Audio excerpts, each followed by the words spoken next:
Hey everyone, this is Brianna Daughtery, and this is my assignment two reflection of the movies and my takeaway from it.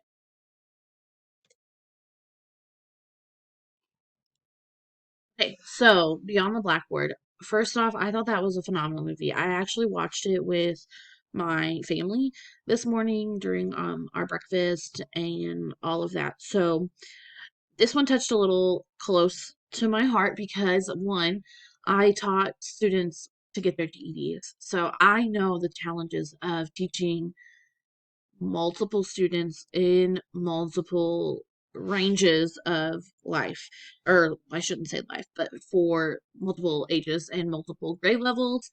And I know I can fully relate with her in the struggles when it comes to that. Also, I got pregnant with my daughter when granted, I was in college, so about halfway through. So I also know the struggles of going to school while raising a family. I finished my degree, took a little bit of a break, and came back and got my master's. So I related right off the bat in the beginning of that movie. Um, there were a lot of really strong takeaway points. As teachers and educators, we pour so much of ourselves into our classroom. People don't realize the amount of money the teachers spend out of their own pockets. I know that people say that, but you truly have no idea. I cannot tell you how many times I would bring food, drinks into my classroom if students needed it. I had students that needed clothes for job interviews that didn't own a piece of clothing without stains. And um, so I took up collections from people I knew, donations for those people in my classrooms. And it really turned into an awesome thing, but we'll get a little bit more into that later. Coach Carter, having someone believing in you no matter what and not giving up on you is so important.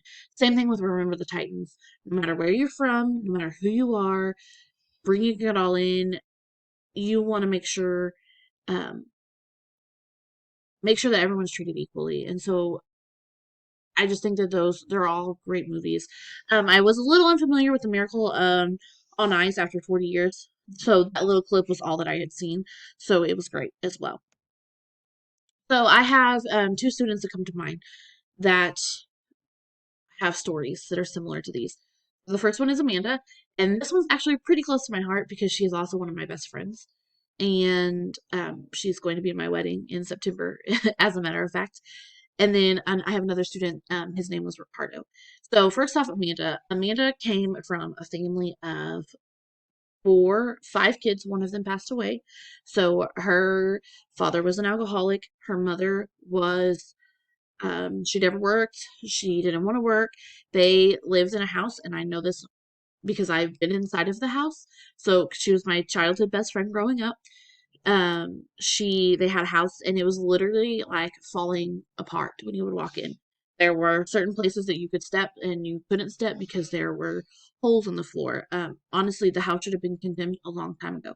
It had caught fire, so they didn't have the money though to repair it. So they just lived in certain parts of the house. I can remember her family always had head lice. My mom was always treating her for head lice when she came to my house, along with me. Um, those things. They grew up there. They were in the poverty level. So when we got to be about 14, 15 years old, she dropped out of high school. Her mom was going to homeschool them. Well, long story short, her mom did not end up homeschooling them. So they just worked, and she worked for a long time. Well, then when she got to a certain age, she decided that she didn't want to live that kind of life and she wanted to be better than what her parents were raising her to be. So she had a job and she decided she went to GED classes in the program that I was teaching. I was not her teacher at the time. So she went and she was teaching, or she was going into classes. She got her GED in no time because she was a very intelligent person.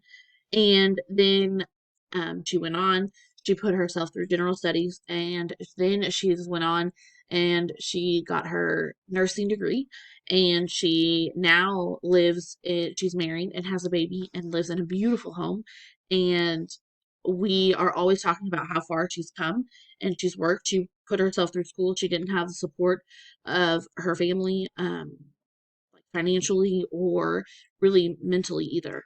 So she's came a far way, and it's one of those things looking back, like realizing how much you appreciate how far you can come if you put in the work and the determination. So she's a huge success story that I like to have actually come in and talk with my students. No matter what your boundaries are, you are able to do it if you believe in yourself and have a teacher that believes in you. Another student that I had, his name was Ricardo. He was actually from Haiti. He was one of my English as a second language students. He literally came in with the bare minimum, was in my class for 3 years. He worked so hard to learn English, and it was even to the point that I relied on him when he would come into my classroom to help me with those that spoke no English at all. And he would translate. He could speak Creole and French, and he could also speak some Spanish. So Ricardo was phenomenal. He was such a kind student that you would see him and he would smile and he would talk to you and he would want to help you in any way, shape, or form. Um, he he worked in my classroom for 3 years. He showed up every day, wanted more work to do. He was he was the only male providing in his household. There were like 9 of them living together, and Ricardo would bring his younger sibling to class, and the most well-behaved younger sibling that would ever sit with him, and he would teach. And so once I started engaging him more into things, he wants to become a teacher and teach students that come from other places. And so Ricardo went on, he went through his English program, so he had to pass that first.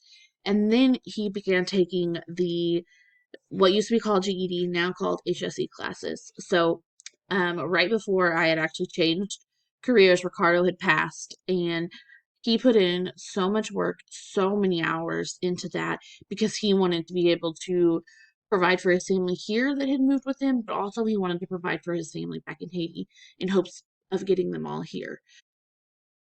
So those are two stories that really struck to me with no matter where you come from or what obstacles are in your way, you are able to do that.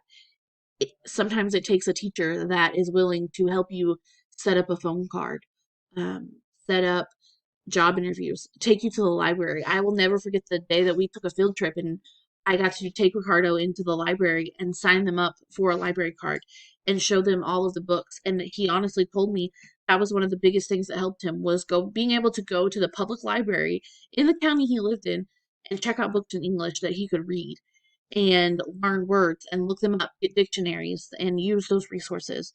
So it was one of those very proud teacher moments that you get, and you're like, what I'm doing is worth it.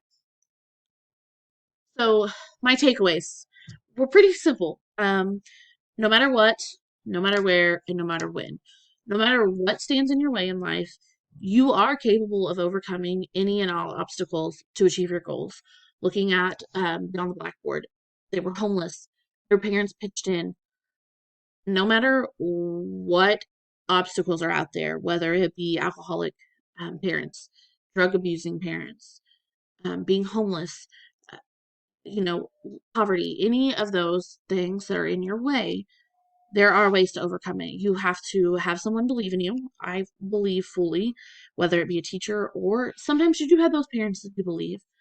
Um, you're able to overcome those. And then the second one, no matter where you come from, it doesn't matter if you come from a family that has never had anyone that has an education. That's fine. Just like, again, in the movie, the mother couldn't read. So if you want to be that person, then you can help your family. You just need someone to take the time to help you, show you. So no matter where you come from, you are able to determine how far or where you will go with how hard you work and how hard you try to work towards your goals. So if you want to do something, don't give up. When something, it's not easy. Just like in the movie, she wanted to give up that first week because it's hard. It is hard sometimes in our everyday life, no matter the support that you have.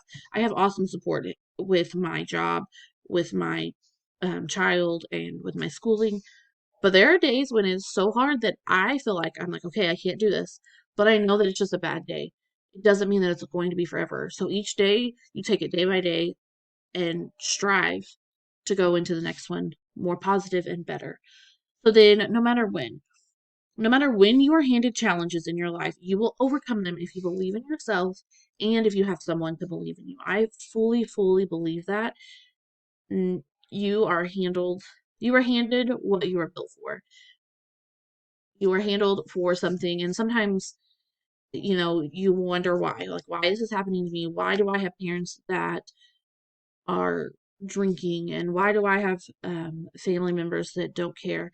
Well, they, again, could be better than their parents were. And it's just a matter of, are you going to be better than your past defines you? So you want to reach out and do things. Just because of you cannot use where you come from as a stepping stone. You want to do better and you want to achieve more. And I think that that is the biggest thing sometimes that people want to use. That is their biggest excuse, as well, nobody in my family has ever been able to do that. Okay, but why not be the first? So I think the biggest takeaway from this movie is that if students truly have someone to believe in them, they the possibilities are endless. Just like in that movie, with the music and with being intelligent, being able to play baseball, being able to do all of those things. It's important to stop and realize what all we have out there.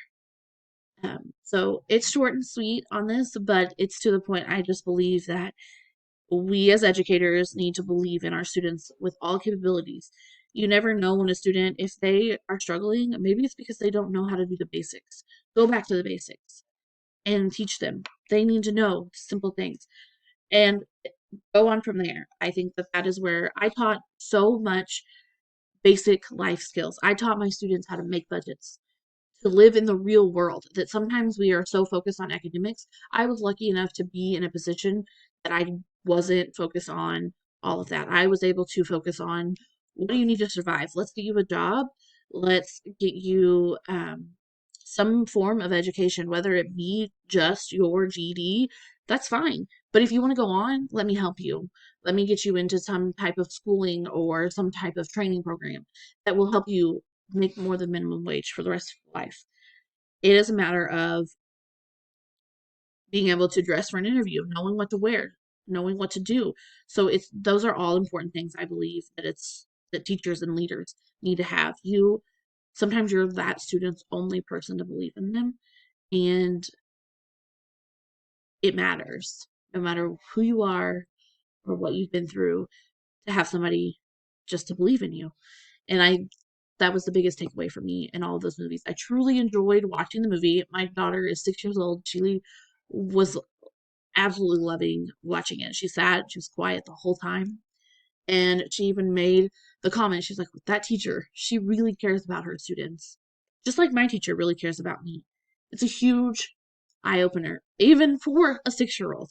So it's great, and I truly enjoyed completing this assignment. And I hope that everyone else did as well.